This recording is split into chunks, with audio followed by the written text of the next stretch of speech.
RJD నేత లాలూ ప్రసాద్ యాదవ్ కుటుంబంలో చీలిక బీహార్లో చర్చనీయాంశంగా మారింది. దీనిపై తొలిసారి స్పందించారు లాలూ.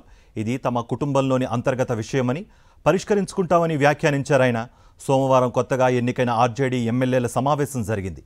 దీనికి లాలూ, రబ్రీదేవి, మీసా భారతి, జగన్నాథన్ సింగ్ తదితరులు హాజరయ్యారు. తేజస్వి యాదవ్ను తమ శాసనసభ పక్షనేతగా ఎన్నుకున్నారు.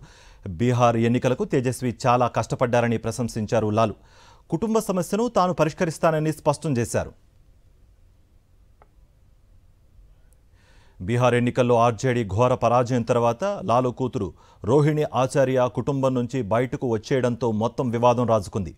తేజస్వి, ఆయన రాజకీయ సలహాదారులు కలిసి కుటుంబాన్ని, పార్టీని ముక్కలు చేస్తున్నారని ఆమె ఆరోపించారు. అయితే లాలూ కుటుంబ సభ్యులంతా తేజస్వి వెంటే ఉన్నట్లుగా నిన్నటి సమావేశంతో తేలిపోయింది.